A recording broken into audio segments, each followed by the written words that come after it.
Bismillah, Aches dan fase eksistensi manusia.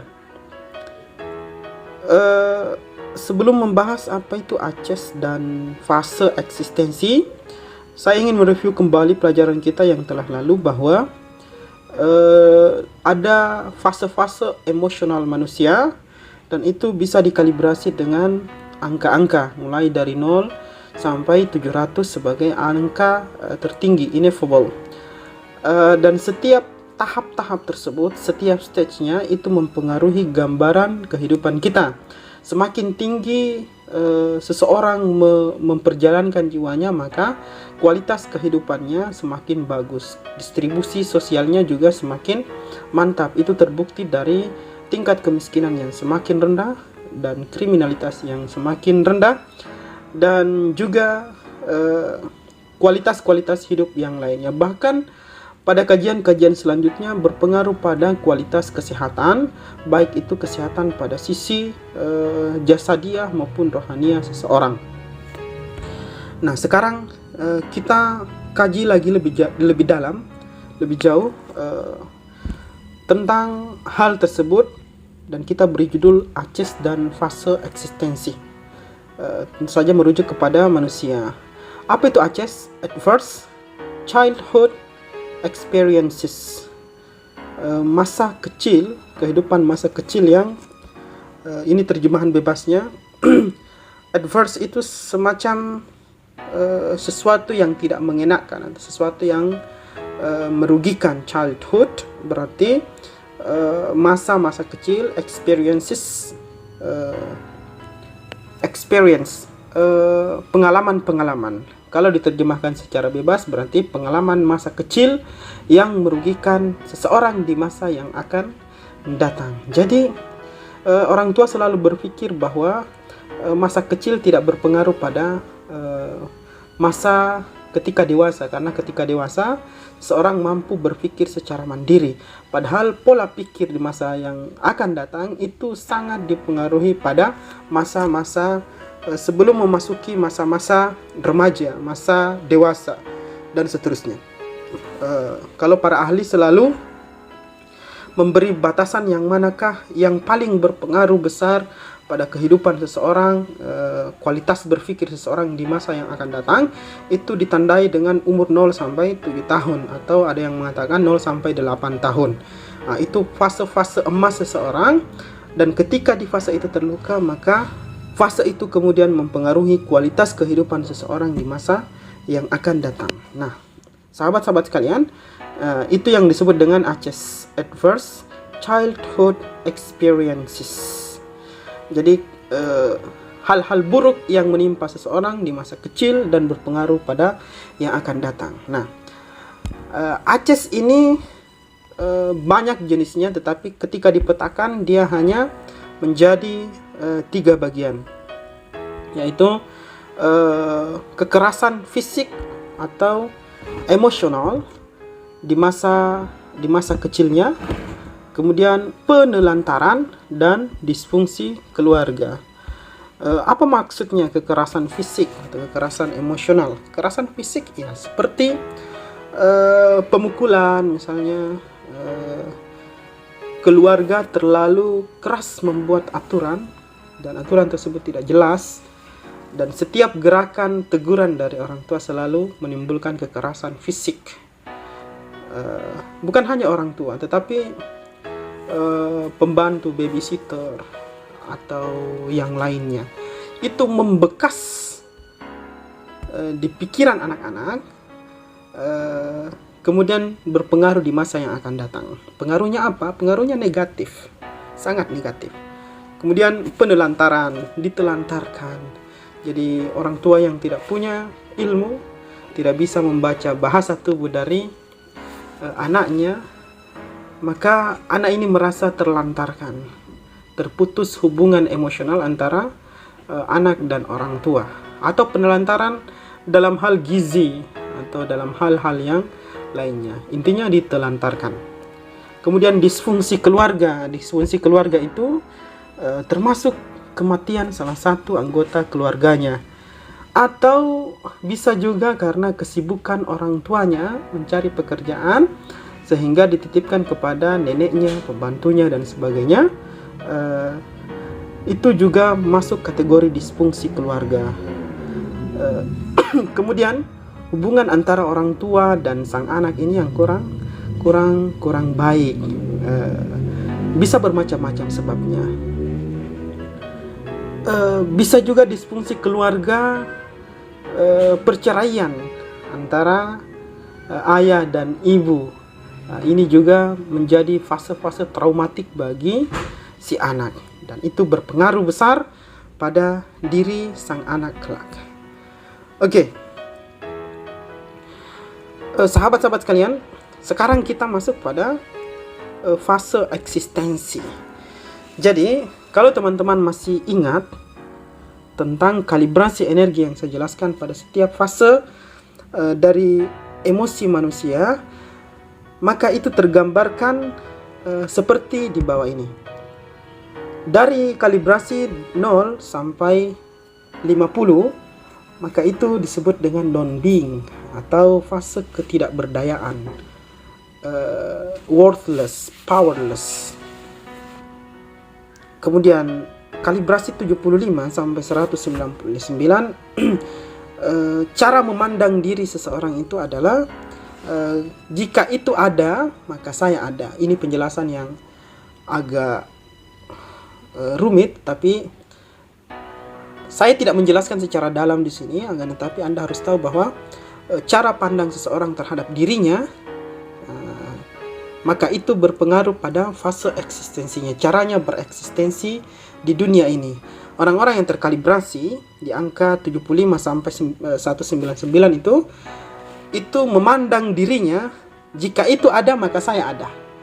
Berarti ada ketergantungan dengan orang lain, dan biasanya itu orang-orang seperti ini lebih cenderung menjadi buruh atau kualitas kehidupannya yang rendah. Kenapa begitu? Karena ada cara pandang terhadap dirinya yang kurang bagus, ditambah lagi dengan stage emosional yang buruk. Di kalibrasi 200 sampai 349, saya memiliki tujuan maka saya ada. Ini berani keluar dari dirinya. Kemudian melihat ada sesuatu yang dituju, ada encouragement, ada semangat untuk menggapai tujuannya. Cara pandang terhadap dirinya adalah saya memiliki tujuan maka saya ada. Kemudian 350 sampai 399, saya bersama maka saya ada. Berarti fase kebersediaan untuk bergabung dengan orang lain, atau biasanya orang-orang seperti ini sudah bisa membangun bisnis dengan melibatkan beberapa orang karyawan. Jadi bekerja secara bersama-sama. 400 sampai 444, ini yang pernah dipopulerkan oleh René Descartes. Saya berpikir maka saya ada. Ini fase-fase intelektual seseorang. Kalau kalibrasi energinya 400 sampai 444, sebagaimana yang telah kita pelajari bahwa kualitas hidup semakin baik. Fase intelektual itu semakin intelektual cara memandang dirinya. Maksud saya, tidak semua orang intelektual memang memiliki kehidupan yang baik intelektual dalam hal yang dipahami oleh orang lain. Intelektual yang dipahami di sini adalah fase kesadaran, fase eksistensi diri. Kemudian dari 450 sampai 499, karena saya ada maka itu ada. Ini sangat filosofis sekali. Dan terakhir fase 850, kami berkreasi maka saya ada. Ini fase, kalau angka 700 itu adalah enlightenment, ketika pencerahan, memahami realitas secara lebih dalam. Kalau 850 disebut dengan full enlightenment, kesadaran realitas yang full. Mengapa dijelaskan ini? Dijelaskan ini karena Aces itu mempengaruhi cara kita memandang diri sendiri. Orang yang masa kecilnya sering dibully, ditelantarkan, maka dia memandang dirinya secara kerdil, powerless, tidak berdaya, tidak bisa melawan orang tua yang terlalu memaksakan seluruh kehendak kepada anak-anaknya. Itu artinya membawa anaknya pada satu pemahaman eksistensi terhadap sang anak ini di area powerless atau worthless, ketidakberdayaan.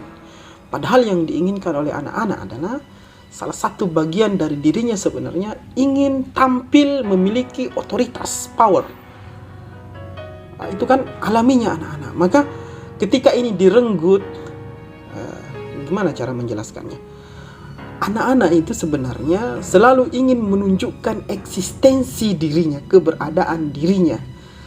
Anak-anak yang selalu mencari perhatian itu anak-anak yang ingin menunjukkan eksistensi dirinya.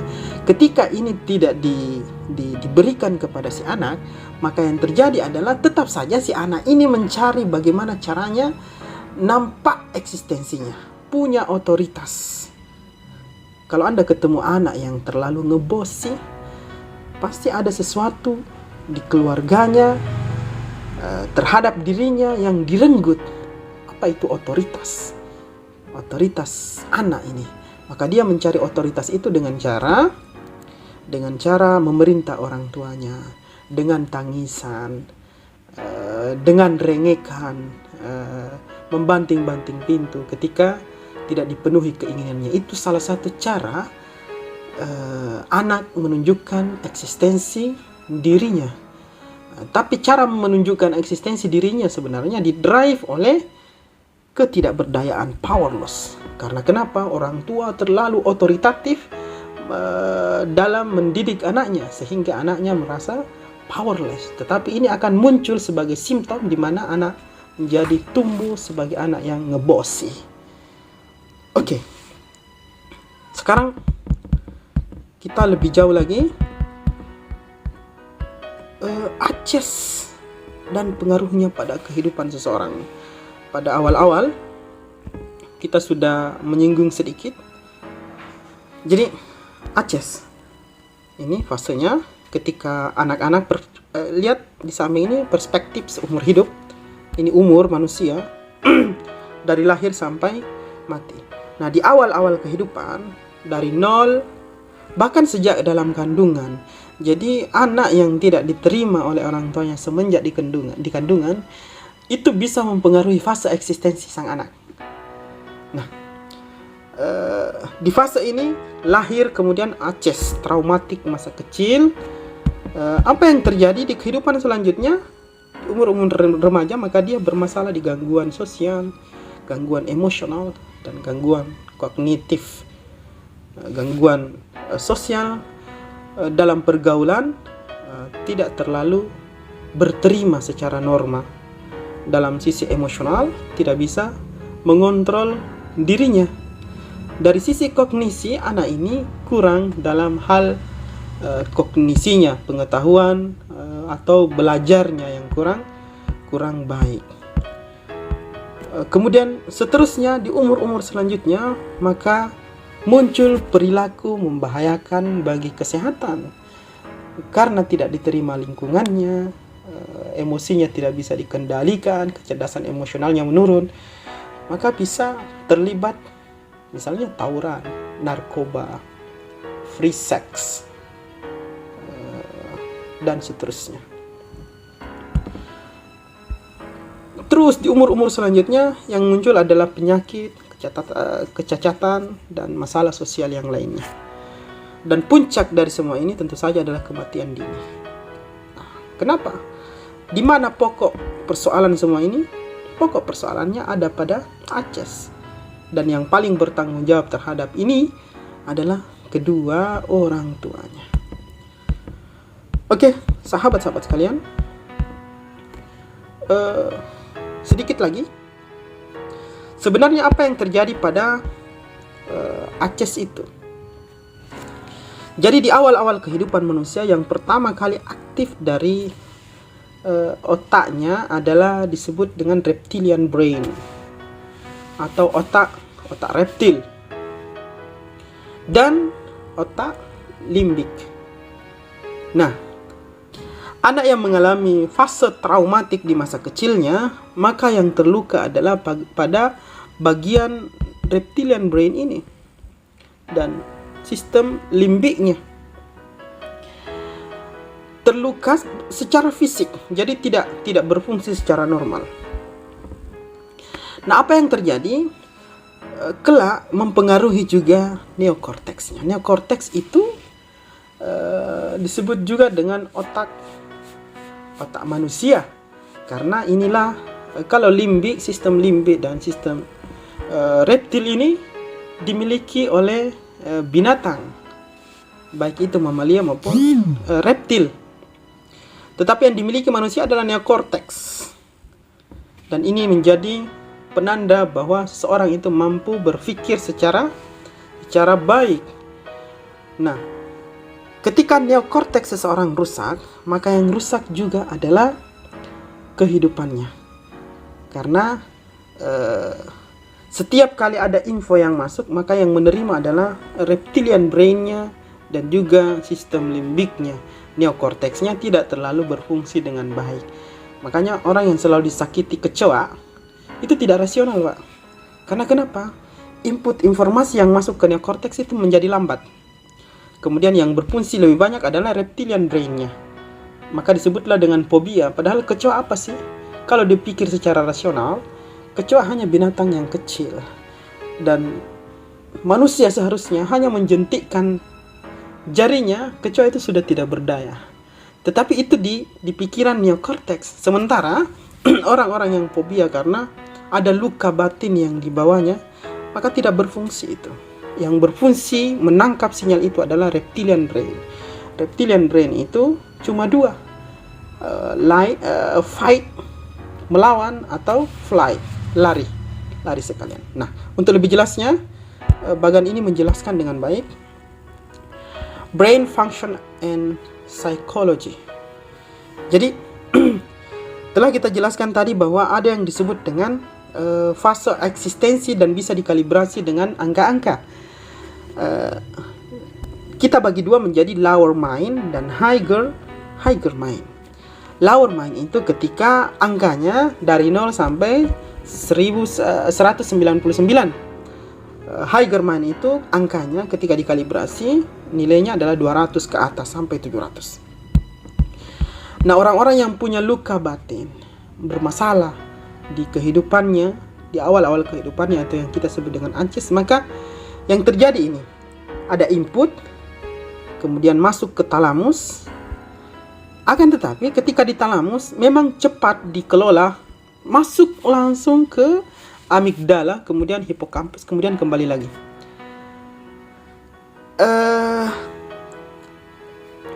Tetapi yang bermasalah adalah ini. Jadi ketika ke neokorteks, input itu menjadi lambat. Demikian juga dari neokorteks ke amigdala juga menjadi lambat. Nah, seperti kita jelaskan tadi, kenapa ada yang disebut dengan fobia? Takut yang tidak rasional.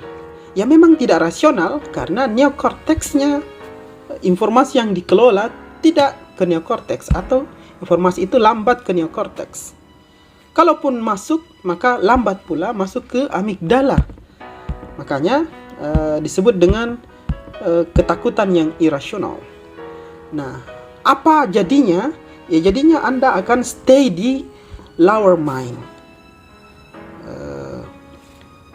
Nilai kalibrasinya di bawah 200. Kalau kalibrasi energi di bawah 200, itu artinya kehidupan Anda memburuk, berpengaruh pada kemiskinan, kriminalitas, dan seterusnya. Bahkan berpengaruh pada fase kesehatan. Di fase-fase kehidupan selanjutnya Anda akan menuai itu. Berbeda dengan higher mind. Higher mind di atas 200. Nah, perhatikan inputnya. Ada input yang masuk, maka langsung ke neokorteks, ke etheric brain, lalu ke cerebral cortex. Itu semuanya fast, cepat. Ke talamus cepat juga. Kemudian ke amigdala juga processingnya cepat. Kemudian ke hipokampus menjadi memori. Ke amigdala itu berkaitan dengan emosi, emosional. Sudah kita pelajari bagaimana emosi itu, fase-fasenya dan kalibrasi energinya. Jadi, yang dibutuhkan untuk memperjalankan jiwa kita adalah bagaimana mengevolusikan neokorteks kita agar informasi yang masuk itu kita, input-input yang masuk di pikiran kita itu bisa dikelola neokorteks tanpa ada hambatan. Ketika ada hambatan, berarti Anda berada di fase lower mind, dan itu berpengaruh pada seluruh aspek kehidupan Anda. Kalau tidak ingin mengatakan bahwa sebagian besar atau bahkan seluruh dari aspek-aspek kehidupan kita. Terima kasih banyak kawan-kawan. Sangat teoritis sekali, tetapi ini basic yang harus kita pahami secara bersama-sama agar kita sebagai orang tua lebih berhati-hati lagi dalam memberikan input kepada anak-anak kita. Assalamualaikum warahmatullahi wabarakatuh.